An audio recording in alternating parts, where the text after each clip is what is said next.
She married her sister's blind millionaire fiancé under a contract until he opened his eyes and saw the truth.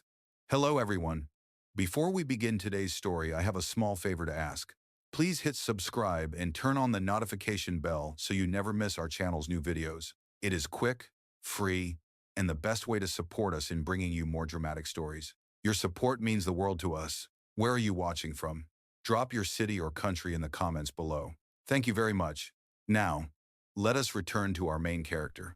The pen trembled between her fingers as Lila Evans stared at the marriage contract spread across the glass table. Her reflection wavered in the polished surface, tired eyes, pale lips, and a cheap dress that did not belong in a place like this. Opposite her sat Ethan Hale, the blind millionaire who had been her sister's fiancé until last week, when her sister ran away. The silence in his office was heavy. The city lights of New York glittered faintly through the rain-streaked windows behind him.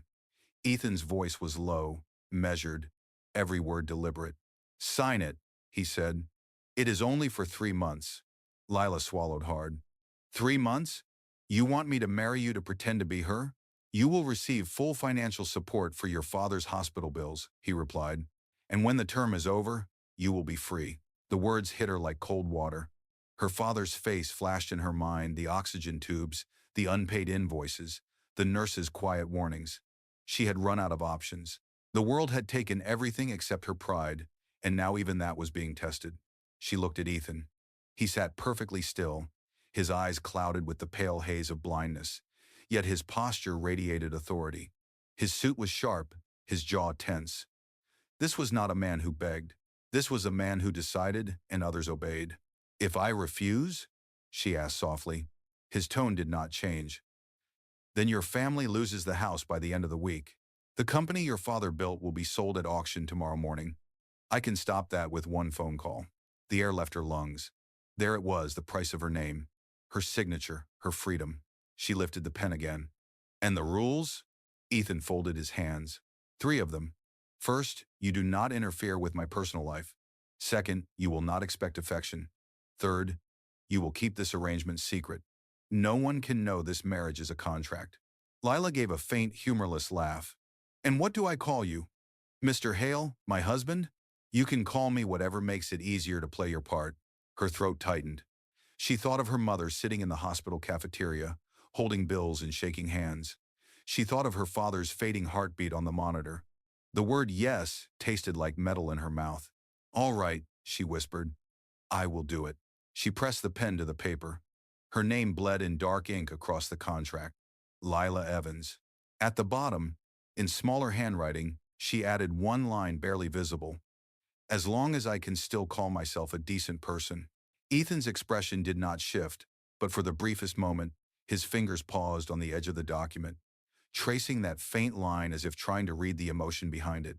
"Congratulations, Mrs. Hale," he said evenly. "The ceremony will be tomorrow. Do not be late." The words echoed in her chest long after she left his office. Outside, the night air was cold and sharp, carrying the smell of rain and the city's restless hum. She looked down at her trembling hands still clutching the pen, her only weapon in a war she had already lost. Tomorrow, she would become the wife of a man who could not see her, and somehow, that made it easier and infinitely harder. The rain had not stopped the next morning. It rolled down the courthouse windows in silver lines as Lila stood in a borrowed white dress that hung loosely on her shoulders. Her hair was damp from the mist, her hands cold inside thin gloves. There were no flowers, no music, no guests, just the echo of her heartbeat and the quiet voice of the officiant reading the vows. Ethan stood beside her, tall and composed in a dark suit. His sightless eyes were fixed ahead, his jaw set as if carved from stone. When he said, "I do," it sounded more like a business confirmation than a promise. Lila's voice, when it came, trembled. "I do." A pen scratched across paper, sealing their marriage with 2 signatures and a lawyer's approval stamp. Ethan turned toward her briefly, his tone polite but distant. "The car will take you to the house. My assistant will explain the arrangements." And that was it. No kiss, no congratulations.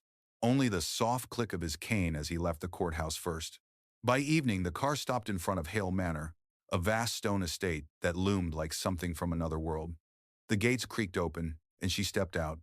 her small figure swallowed by the mansion's size. The rain had turned to fog, curling around marble columns and perfectly trimmed hedges. Inside, the halls were quiet, lined with portraits of serious ancestors who seemed to watch her every move. The house smelled faintly of cedar and something sterile, like loneliness sealed behind expensive walls. "Welcome, Mrs. Hale," said an older woman with kind but cautious eyes. "I am Mrs. Green, the housekeeper. Mr. Hale is in his study. Dinner will be served at 7. Lila nodded, unsure what to say. She wandered through corridors that felt more like a museum than a home, touching nothing. Every surface gleamed. Every curtain was perfectly drawn. It was beautiful and completely lifeless. When the grandfather clock struck 7, she made her way to the dining room. The table stretched endlessly, candles flickering over porcelain plates. Ethan sat at the far end, his cane resting beside him, his head tilted slightly as if listening to the rhythm of her steps. "You are punctual," he said quietly. "I did not want to give you another reason to regret this," she replied. "Regret?" He lifted a brow, faintly amused. "Regret requires emotion. I prefer logic." The butler served the meal: grilled salmon, roasted vegetables, and wine poured into crystal glasses. Lila stared at the food, unsure if she should start. Ethan, without seeing her hesitation, seemed to sense it. "You do not have to ask permission to eat in your own house," he said. Her voice was soft. "It does not feel like my house." A long pause followed, broken only by the faint hum of rain against the windows. "Then make it one," he murmured. After dinner, she found her room upstairs, a lavish suite with silk curtains and a balcony overlooking the gardens. Yet she felt like a guest in someone else's life. She sat on the edge of the bed, staring at the diamond ring on her finger. It sparkled beautifully under the chandelier light, but it felt unbearably heavy. Downstairs, Ethan sat alone in his study. His fingers brushed over the marriage contract again, stopping at the faint handwritten line near the bottom her note, the one he could not forget. "As long as I can still call myself a decent person," he leaned back in silence, the echo of her trembling voice replaying in his mind. For the first time in years, something in his carefully controlled world felt unsteady. Outside, the rain eased into a slow drizzle, and for a brief moment, the house did not feel quite as empty as before. The following morning, sunlight slipped through the tall windows, catching the dust that floated like gold in the quiet air. Lila woke to the distant sound of footsteps in the hallway and the soft clang of breakfast trays. For a brief moment, she forgot where she was. Then she saw the ring on her hand, the grand ceiling above her, and reality came flooding back. A knock echoed at her door. It was Mrs. Green, the housekeeper, holding a folded piece of paper. "From Mr. Hale," she said kindly. Lila unfolded it. The handwriting was clean and deliberate. "Breakfast is served at 8. Afterward, meet me in the music room. We will review the household schedule." She dressed quickly in a modest beige dress and followed the scent of coffee and toasted bread downstairs. The dining table looked less intimidating in daylight. Ethan was already seated, a cup in his hand, his expression unreadable. "Good morning," she said. He nodded slightly. "You are prompt again. That is good. You said you wanted to review the schedule?" "Yes," he said, setting his cup down. "As my wife, people will expect you to appear at several social events, dinners, charity galas, perhaps a board function. You will accompany me. In return, I expect you to keep your distance outside those appearances." She frowned. "So I am decoration." "Correction," he said calmly. "You are a necessary illusion." The word stung, but she held her chin high. "I have played worse roles for less money." For the first time, a faint smile touched his lips. "Honesty suits you, Mrs. Hale." Later that afternoon, Mrs. Green guided Lila through the vast house, explaining every detail: the guest wing, the conservatory, the private library filled with first editions. Lila tried to listen, but her mind drifted to the man behind the closed study door.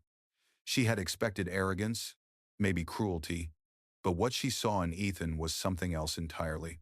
He was distant, yes, but also disciplined, almost mechanical, as if emotions were luxuries he could no longer afford. In the evening, Lila wandered into the music room, where a grand piano stood by the window. The air smelled faintly of polish and rain. She ran her fingers along the keys, pressing one softly. The note hung in the silence like a question. "Play!" came Ethan's voice from the doorway. She turned. I did not think you could hear that. I hear everything in this house, he said, walking slowly toward her, guided by the tap of his cane. Go on. Her fingers trembled as she began a simple melody, something her mother used to hum while cooking. The notes were uneven at first, then steadied. Ethan stood beside her, his head slightly tilted, listening with his whole body. That song, he said quietly. It sounds honest. It is, she replied. It does not pretend to be beautiful. He turned toward her voice, and for the first time, the hardness in his expression softened. Neither do you. The words caught her off guard, and before she could respond, he turned away, his cane tapping across the marble floor. That night, Lila could not sleep. She sat by the balcony, watching the fog roll over the gardens. Somewhere below, she could hear faint piano notes drifting through the halls, hesitant, searching. She realized Ethan was trying to find the melody she had played. It was the first crack in the wall between them, and though she could not explain why, she found herself smiling into the darkness, wondering what else he might be able to see, even without his eyes. Days turned into weeks inside Hale Manor, and the rhythm of the house began to change. The staff, once stiff and cautious around the new Mrs. Hale, had started to greet Lila with quiet smiles. She did not give orders or make demands. She helped in the kitchen, carried trays when Mrs. Green's knees ached, and spoke to the gardener about the roses by name instead of color. Ethan noticed. He never admitted it aloud, but each morning when he heard her soft footsteps echo through the marble hall, something inside him steadied. She moved with a mix of grace and hesitation, like someone afraid to take up too much space. Yet every room she entered seemed to breathe again. One evening, after dinner, his assistant arrived with a list of upcoming charity events. The Anderson Gala is next Friday, sir. Would you like Mrs. Hale to attend? Ethan hesitated. Yes, he said finally. It would be expected. Lila looked up from her cup of tea. I have never been to anything like that. Then you will need help, Ethan replied. Mrs. Green will arrange for a stylist tomorrow. Her brows lifted slightly. A stylist? That seems unnecessary. For my wife, he said, his tone flat but his expression unreadable. It is necessary. And the light that serves you as pies son and in a conago. The next afternoon, a young designer arrived with dresses and fabrics so delicate they seemed to float in the air. Lila stood before the mirror, awkward and uncertain as the stylist fussed with pins and hems. When Ethan entered the room later to approve the final look, the air grew still. He could not see her, but the faint sound of her breath, the rustle of silk, the nervous catch in her voice told him enough. Well? She asked softly. He smiled faintly. You sound different. I look different, she said, but I am still me. Good, he murmured. Do not let them change that. At the gala, the chandeliers burned bright above a sea of glittering gowns and tuxedos. Cameras flashed, voices hummed with gossip, and curiosity followed them like a shadow. Ethan moved through the crowd with practiced confidence, his hand resting lightly on Lila's arm for direction. To outsiders, they looked every bit the powerful couple, elegant, composed, untouchable. Halfway through the evening, a man approached, his tone sharp and mocking. Mr. Hale, I must say, your new wife looks remarkably different from the last one. Lila stiffened. Ethan's jaw tightened, but before he could respond, she spoke first. Different can be a good thing, she said calmly. It means she is not pretending to be someone else. The man faltered, muttered an apology, and walked away. The conversation around them softened, replaced by murmurs of quiet approval. Ethan turned his head slightly toward her. You handled that well. I am used to people underestimating me, she said. It saves me the trouble of disappointing them. For the first time, Ethan laughed a real, unguarded laugh that startled even himself. The sound made her smile, and in that moment, surrounded by wealth and whispers, the two of them shared something real. Later, as the car carried them back through the rain-slicked streets, Ethan spoke again, his voice low. You did not have to defend me. I was not defending you, Lila replied gently. I was defending us. Theirs are. In many mena de con sables in bring a bonos. He turned his head toward her, his eyes clouded yet intent. Then maybe this contract is working better than I expected. Outside, the city lights blurred through the rain, and for the first time since the wedding, Lila felt a warmth she could not name. The marriage had begun as an illusion, but somewhere in the quiet spaces between them, something genuine was starting to take root. The next few weeks passed quietly, but something had shifted between them. The contract was still there, an invisible line neither dared to cross, yet the distance felt less like hostility and more like habit. Ethan spent long hours in his study, running his company through remote meetings, while Lila filled the empty hours with the rhythm of the house flowers, letters, music. Sometimes she would pause outside his door, listening to the calm, steady tone of his voice during business calls. He commanded respect even without sight. She wondered how a man so strong could also sound so profoundly lonely. One evening, she found him sitting alone on the terrace, a glass of untouched wine beside him. The sunset spread across the sky, golden against the dark silhouette of the city. She hesitated in the doorway, unsure if he wanted company. "You can sit," he said without turning. "I can tell when someone is holding their breath." She smiled faintly and joined him. The air smelled faintly of rain and jasmine. "You always sit out here alone," she said. "Does it help you think?" "It helps me remember," he answered. "Before the accident, I could see this view. Now I only feel it, the warmth, the wind, the sound of traffic below. It reminds me that I am still part of something alive." Lila was quiet for a moment, watching the light fade over the skyline. "It must be hard," she said gently. He nodded once. "Harder than I let on. When I lost my sight, I thought I could control the rest, my business, my future, even my feelings. But control is an illusion, is it not?" There did come a wait. She turned to him. "Maybe control is overrated. Maybe what matters is what you do when you lose it." A faint smile touched his lips. "And what would you do, Mrs. Hale?" "I would keep walking," she said softly, "even if I cannot see where the path ends." For a long time they sat in silence, the air between them warmer than before. Then Ethan reached for the wine glass, accidentally knocking it over. The crimson liquid spread across the stone table. Lila grabbed a cloth quickly, her hands brushing his. The touch was light, but it lingered. He froze, his fingers tracing hers. "You are shaking," he murmured. "It is the wind," she lied, though her heart was racing. "No," he said quietly. "It is not." She looked at him, then really looked, and for the first time, she saw the man behind the blindness, the one who had been hiding behind logic and control. He was searching for something more than sight. He was searching for connection. Ethan pulled his hand back, breaking the moment before it became too fragile. "You should rest," he said, his voice steadier now. "We have another event tomorrow." "Yes, of course." She rose, but as she walked away, he called after her. "Lila." She turned. "Thank you," he said simply. "For what?" "For treating me like a man who is still whole." She smiled faintly. "You are more whole than you think.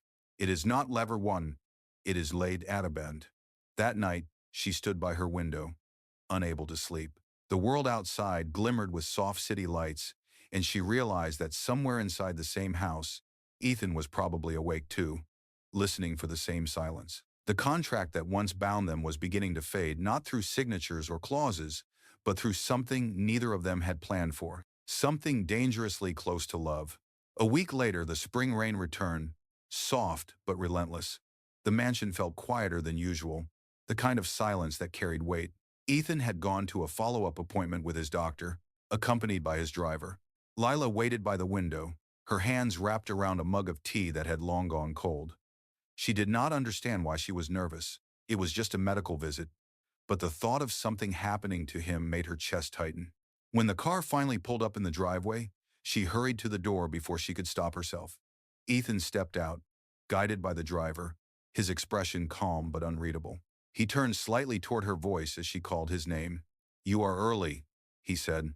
"You are late," she replied, unable to hide the worry in her tone. "How did it go?" He gave a faint smile. "The doctor said there is progress. He believes there is a chance that my vision could return with another surgery." Her heart lifted. "Ethan, that is incredible." "Perhaps," he said softly. "Or perhaps it will only remind me of everything I lost." She frowned. "You did not lose everything." He tilted his head toward her voice, his sightless eyes steady. "No. Some things I have found." They stood in silence for a moment before he asked, "Would you join me for a walk?" The rain has stopped. The garden glistened under the soft afternoon light, droplets clinging to rose petals. Ethan walked slowly, his hand resting lightly on her arm. Lila guided him down the stone path, their steps in quiet rhythm. "I used to walk here every morning," he said, "back when I could see the sunrise." "What do you miss most?" she asked. "The colors," he answered. "Blue. I remember blue the most. It was the color of the ocean when I first bought this house. My mother said blue means clarity. I suppose that is ironic." Lila smiled faintly. "You do not need sight to see clearly, Ethan." He paused. "Do you believe that?" "I do," she said. "You see people for who they are. Even me." He stopped walking. "What do you mean?" She hesitated, looking down at her shoes. "I came here pretending to be someone I am not, but you never treated me like an imposter. You treated me like I mattered. Is Melazin miter? Is ride may be great to it also dissooner." The wind moved through the garden, carrying the scent of rain and blooming roses. Ethan reached for her hand, his fingers brushing hers before holding on. "Lila," he said quietly, "sometimes I wonder if blindness was a punishment or a mercy. When people could see me, they only saw my name, my money. Since the accident, no one has truly looked at me. Not until you." Her breath caught. "Ethan?" He turned toward her voice, his face closer now, his tone trembling just slightly. "If I could see you, I think I would want to remember the exact way you are standing right now." Her heart pounded. For a moment, she forgot the contract, the rules, everything except the closeness between them. But before she could speak, Mrs. Green's voice echoed from the patio.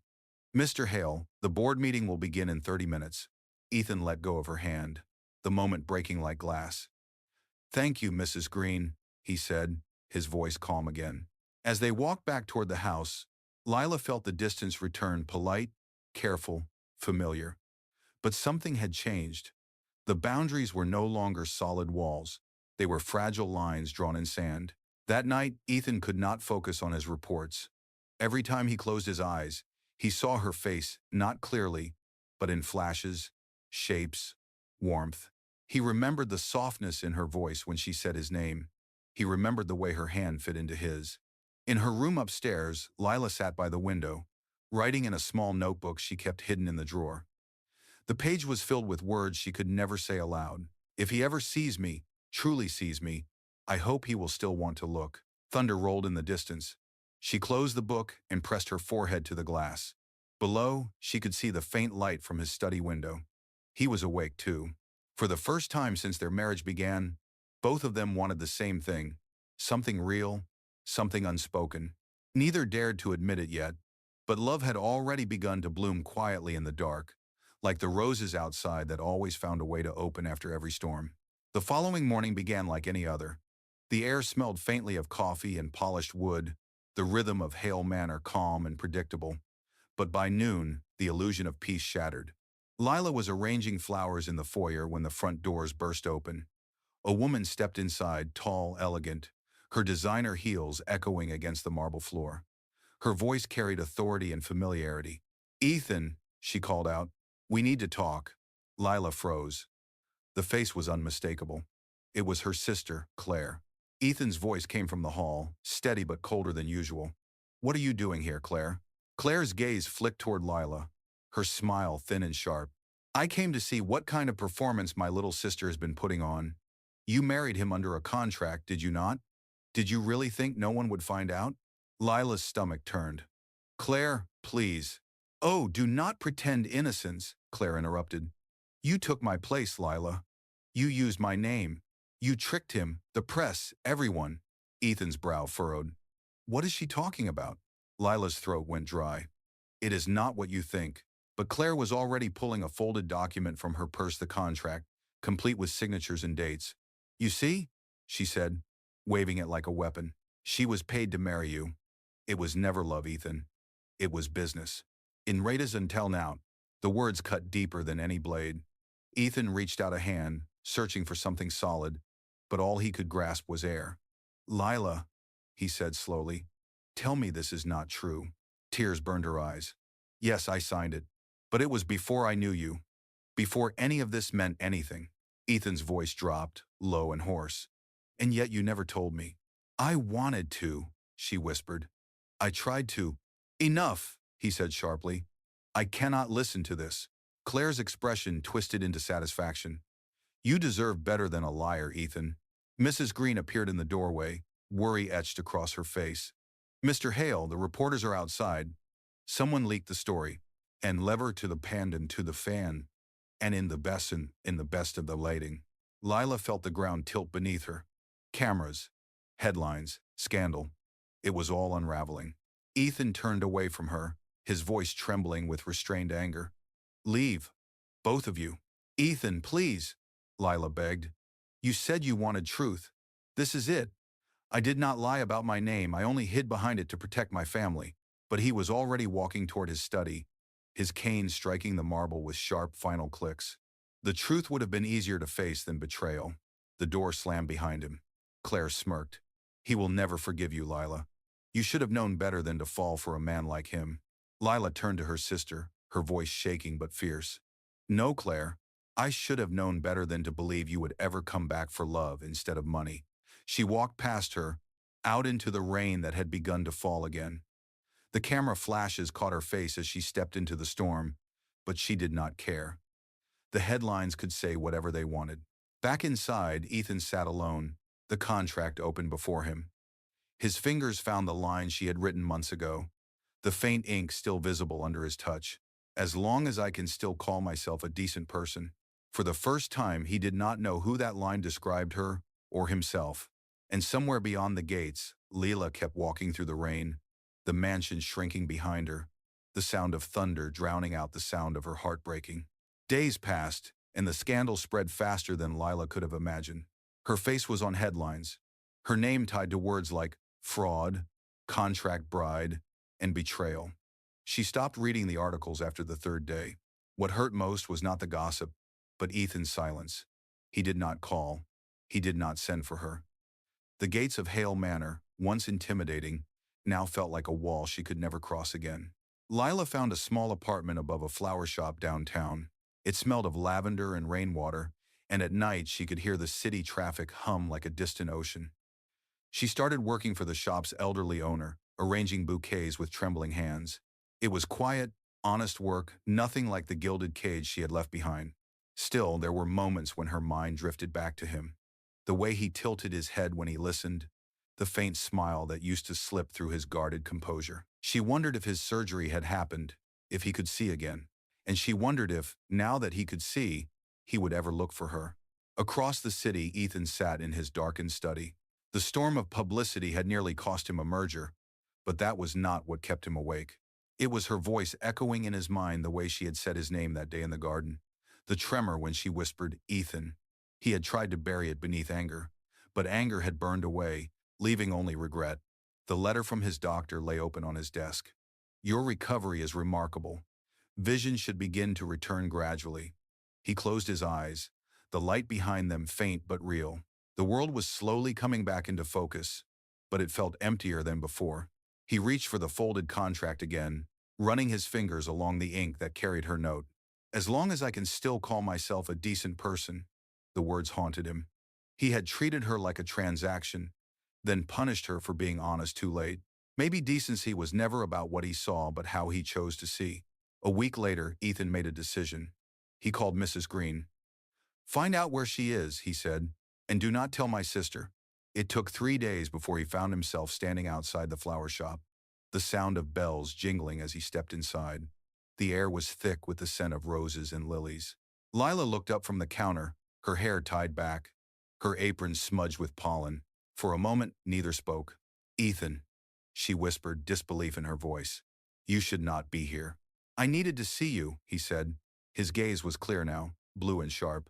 Literally see you. She froze, her eyes filling with tears. So the surgery worked. It did, he said quietly. But that is not why I came. He reached into his coat and pulled out a folded piece of paper, the same contract that had ruined them both. I read it again. I think I finally understood what you meant. He tore it in half. The paper shredded easily, fragments drifting to the floor like snow. I was blind long before the accident, he said. I thought sight was power, but it was you who taught me what seeing really means. Lila's voice trembled. Ethan, you do not owe me anything. You after said it and whose note is not well. He stepped closer. You are wrong. I owe you everything. You showed me how to live again. She wanted to believe him, but fear lingered. And what about the world outside? They think I tricked you. He smiled gently. Then let us show them the truth. Outside, the first light of morning spilled through the window, warm and golden. For the first time in months, Lila felt it not as a spotlight of judgment, but as a promise. Maybe, she thought, love was not about pretending everything was perfect. Maybe it was about finding someone who could still see you clearly when everything else fell apart. The next morning, the city awoke to a headline that no one expected. Ethan Hale speaks out, the truth behind the contract marriage. The statement had come directly from him, published in every major paper. In it, Ethan admitted that the arrangement had been his idea from the beginning.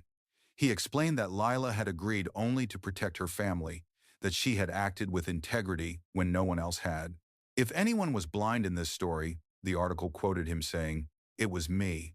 I mistook loyalty for deceit and love for weakness." By noon, the scandal that once destroyed her name had turned into something else entirely, a redemption story.